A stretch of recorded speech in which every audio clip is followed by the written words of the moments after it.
Grow লাইফের নতুন একটি এপিসোডে আপনাকে স্বাগতম। আজকের এপিসোডে আপনি জানবেন বাজরিগার পাখির ব্রিড করানোর নিয়ম এবং কিভাবে বাজরিগার পাখিকে দিয়ে ডিম বাচ্চা করানো যায়। আর আজকের দেখানো এই স্টেপগুলো যদি আপনি ঠিকভাবে ফলো করতে পারেন তবে আশা করি বাজরিগারের ব্রিডিং নিয়ে আপনার আর কোনো প্রবলেম থাকবে না। তো আসুন শুরু করা যাক। বাজরিগার পাখিকে দিয়ে ডিম বাচ্চা উৎপাদন করাতে চাইলে প্রথমেই আপনাকে জানতে হবে কিভাবে বাজরিগার পাখির জোড়া দিতে হয়। নতুন দুইটা ছেলে ও মেয়ে পাখিকে যদি আপনি সরাসরি এক খাঁচার মধ্যে দিয়ে দেন তবে প্রথম দিকে সমস্যা হতে পারে। অনেক সময় পাখিকে মারামারি করতে দেখা যায়। এজন্য পাখিকে জোড়া দেওয়ার সবচেয়ে ভালো নিয়ম হচ্ছে দুইটা পাখিকে আলাদা আলাদা খাঁচায় রাখা। প্রথমে আপনি যে খাঁচাটার মধ্যে পাখিকে ব্রিড করাতে চাচ্ছেন সেই খাঁচাটার মধ্যে ছেলে পাখিটাকে দিয়ে রাখুন। এরপর এর পাশেই একটা খাঁচার মধ্যে মেয়ে পাখিটাকে দিয়ে রাখুন। এভাবে পাশাপাশি দুইটা খাঁচায় যদি আপনি এই পাখি দুইটাকে অন্তত 6 থেকে 7 দিন রেখে দেন এবং 7 দিন পর মেয়ে পাখিটাকে ছেলে পাখিটার খাঁচার মধ্যে ছেড়ে দেন, তখন আপনি দেখবেন খুব সহজে পাখিগুলো জোড়া নিয়ে নিচ্ছে। পরবর্তীতে আপনার কাজ হবে পরবর্তী 7 দিন অপেক্ষা করা এবং অবজার্ভ করা যে পাখিগুলো জোড়া নিয়েছে কিনা। আর পাখিগুলোকে একসাথে দেবার 7 দিন পর আপনি যদি দেখেন এদের মধ্যে জোড়াটা ঠিকভাবে নিয়ে নিয়েছে এবং আর কোনো প্রবলেম হচ্ছে না, তখন আপনি খাঁচার ভেতর একটা হাঁড়ির ব্যবস্থা করে দিন। আর বাজরিগার পাখির জন্য কিন্তু মাঝারি সাইজের হাঁড়ি ব্যবহার করতে হয়। মোটামুটি হাঁড়ির ভেতরে মিনিমাম 8 ইঞ্চির মতো জায়গা আছে এরকম একটা হাঁড়ির ব্যবস্থা করতে হবে। বেশি ছোট হাঁড়ি দিলে পাখিদের যখন বাচ্চা হবে তখন সেগুলোকে ঠিক মতো খাওয়াতে পারবে না এবং গাদাগাদি হয়ে যাওয়ার সম্ভাবনা থাকে। আবার হাঁড়িটা যদি খুব বেশি বড় হয় তবে ডিমে তা দেওয়ার সময় ডিমগুলো অতিরিক্ত নাড়াচাড়া করে। আর এজন্যই বাজরিগারের জন্য মাঝারি সাইজের হাঁড়ি সবসময় প্রেফার করা হয়। বাজরিগারের ব্রিডিংয়ের পরবর্তী সবচেয়ে গুরুত্বপূর্ণ ধাপটি নিয়ে এখন আলোচনা করব। এটা হচ্ছে পাখির থাকার জন্য একটা সঠিক পরিবেশ নিশ্চিত করা। আমাদের মধ্যে অনেকেই পাখির খাঁচাকে নাড়াচাড়া করে, মানে খাঁচাটা রাতের বেলায় ঘরের ভেতর নিয়ে রাখে এবং দিনের বেলা এটাকে বাইরে রাখে। এই কাজটা কখনোই করা যাবে না। বাজরিগার পাখির খাঁচা আপনি যেখানে রাখবেন সেখানেই সবসময় রাখতে হবে এবং খাঁচার মধ্যে পর্যাপ্ত নিরাপত্তা নিশ্চিত করতে হবে। আপনি ঘরের ভেতরেও খাঁচা রাখতে পারেন, আবার এটাকে বারান্দাতেও রাখতে পারেন বা অন্য যে কোনো স্থানেই রাখতে পারেন, কোনো সমস্যা নেই।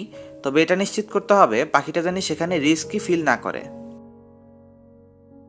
আপনার পাখির খাঁচাটা যেখানে রয়েছে সেখানে যেন মানুষের যাতায়াত কম থাকে। উদাহরণস্বরূপ আপনি যদি পাখির খাঁচাটা রাস্তার সাথে রাখেন বা সবসময় মানুষ যাতায়াত করে এমন কোনো জায়গায় বা ড্রয়িং রুমে রাখেন, সেক্ষেত্রে কিন্তু পাখিগুলো প্রচুর ডিস্টার্ব ফিল করবে।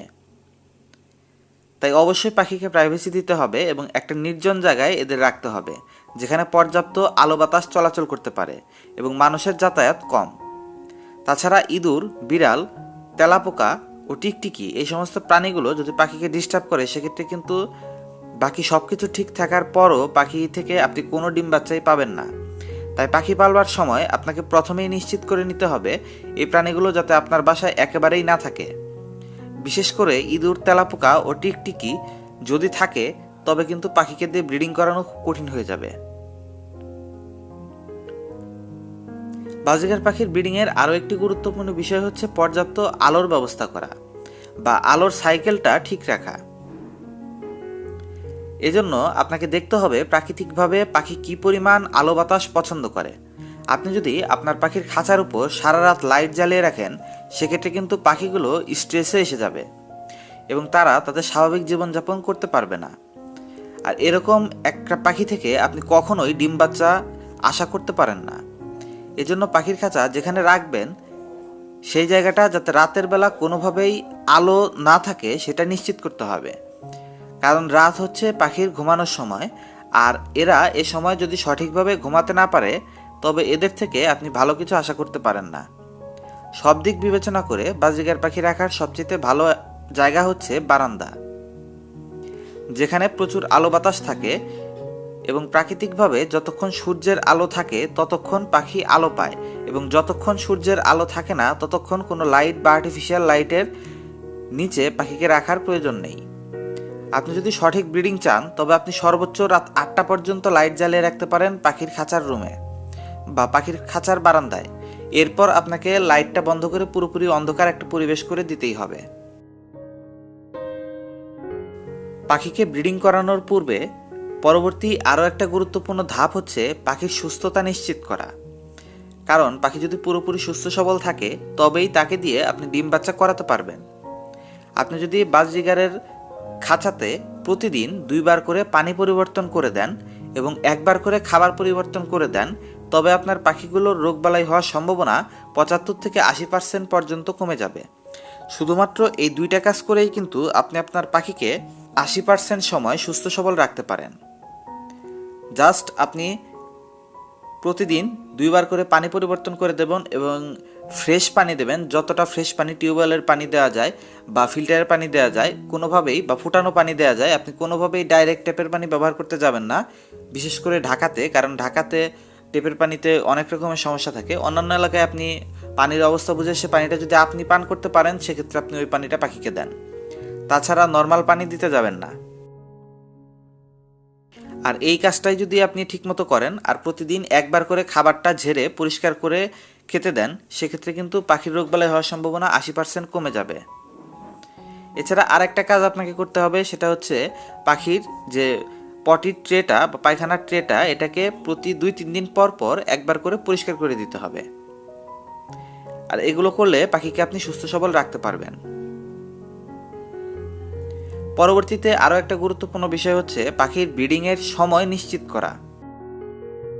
মানে 8 মাস বয়সের পাখি দিয়ে ব্রিডিং করাতে হবে। ব্রিডিংয়ের উপযুক্ত মেয়ে পাখিগুলোর ঠোঁটের রং ব্রাউন বা বাদামি রং ধারণ করে এবং ছেলে পাখিগুলোর ঠোঁটের নাকের উপরের ঝিল্লির অংশটা হবে গাঢ় নীল রঙের। এই 2টা জিনিস নিশ্চিত হয়ে তারপর পাখিকে ব্রিডিংয়ে দেবেন। তার মানে আপনি যে পাখিকে দিয়ে ব্রিডিং করাবেন এগুলোর মেয়ে পাখিটার নাকের ঝিল্লিটা গাঢ় বাদামি হতে হবে এবং ছেলে পাখিটার নাকের ঝিল্লিটা গাঢ় নীল রঙের হতে হবে। এর আগে কম বয়সী পাখি দিয়ে ব্রিডিং করানো উচিত না। আর এই রঙগুলো আসতে প্রায় 8 মাসের মতো সময় ঠিকভাবেই লেগে যায়। তাই অবশ্যই পাখির ঠোঁটের উপরে যে নাকের অংশটা, এখানের এই ঝিল্লিটার রং দেখে তারপর পাখিকে ব্রিডিংয়ে দেবেন। ব্রিডিংয়ের জন্য সঠিক মাপের খাঁচা নির্বাচন। বাজরিগার পাখির ব্রিডিংয়ের জন্য আপনাকে সঠিক আকৃতির খাঁচা দিতে হবে। তুলনামূলক ছোট খাঁচা ব্যবহার করলে পাখি বেঁচে থাকবে ঠিক, কিন্তু কখনোই ডিম বাচ্চা করবে না।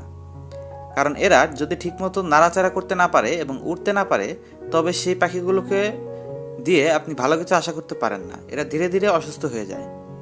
এসব কারণে বাজরিগারের জন্য সর্বনিম্ন খাঁচার সাইজ হচ্ছে 18x12 ইঞ্চি। এরকম একটা খাঁচায় আপনি 1 জোড়া পাখি খুব সহজেই ব্রিডিং করাতে পারবেন। তবে যদি খাঁচাগুলো আকৃতিতে আরও বড় হয় সেক্ষেত্রে আরও ভালো। উপরে সব কিছু নিশ্চিত করার পর আসে পাখির খাবার দাবার মেনটেন করা। সবচাইতে ভালো হয় আপনি যদি রেডিমিক্স খাবার পাখিকে খাওয়াতে পারেন। তাছাড়া সিড মিক্সের পাশাপাশি পাখিকে বিভিন্ন রকমের শাকসবজি, ফলমূল, এগ ফুড খেতে দিতে হয়। মোটামুটি আপনি বাজার থেকে যখন যে সবজিটা কিনে আনছেন সেটাই কিছু কিছু করে পাখিকে খেতে দিবেন। তাছাড়া শাকের মধ্যেও যে সিজনে যে শাকগুলো পাওয়া যায় সেই শাকটাই পাখিকে কিছু কিছু করে খেতে দেবেন। এছাড়া পাখির বডিতে বিভিন্ন রকমের মিনারেল ও খনিজ উপকরণের অভাব দেখা দিতে পারে। এই সব কিছু বিবেচনা করে আপনাকে প্রতি সপ্তাহে অন্ততপক্ষে 3 থেকে 4 দিন পাখিকে কোনো না কোনো শাকসবজি খাওয়াতেই হবে। তাছাড়া আপনি মাঝে মাঝে পাখিকে দুর্বাঘাস তুলে এনে দিতে পারেন, এগুলোও বেশ পছন্দ করে খায় বাজরিগার। আর বাজরিগারের ব্রিডিংয়ের জন্য সবচেয়ে গুরুত্বপূর্ণ যে খাদ্য উপাদানটা ব্যবহৃত হয় সেটা কিন্তু ক্যালসিয়াম। কারণ ক্যালসিয়ামের অভাবে পাখি তার ডিমগুলো ঠিকভাবে তৈরি করতে পারে না। তাছাড়া বাচ্চা হওয়ার পরও অনেক সময় ক্যালসিয়ামের অভাব থাকলে বাচ্চাগুলোর শরীরে পশম গজায় না, বা বাচ্চাগুলোর শরীরে পালকগুলো পরবর্তীতে আর গজায় না। এসব কারণে আপনাকে অবশ্যই বাজরিগারের জন্য ক্যালসিয়ামের ব্যবস্থা রাখতে হবে। আর আমি কোনো ওষুধের ব্যাপারে আপনাদের কখনোই সাজেস্ট করব না যে আপনি এই ওষুধটা ব্যবহার করেন যতক্ষণ না ইমার্জেন্সি সিচুয়েশন হয়ে যায়। তো নর্মালি আপনি বাজরিগারকে যদি ক্যালসিয়ামের অভাব থেকে দূরে রাখতে চান সেক্ষেত্রে পাখির খাঁচায় একটা করে ক্যাটেল ফিশ বোন এবং একটা করে মিনারেল ব্লক সবসময় দিয়ে রাখুন। পাখি তার প্রয়োজন মতো সেগুলো খাবে এবং আপনার শুধুমাত্র ওইটা শেষ হয়ে গেলে বা নষ্ট করে ফেললে তখন পরিবর্তন করে দিতে হবে। এটা এমন খাবার নয় যে পাখি সবসময় এটা ইচ্ছা মতো খাবে।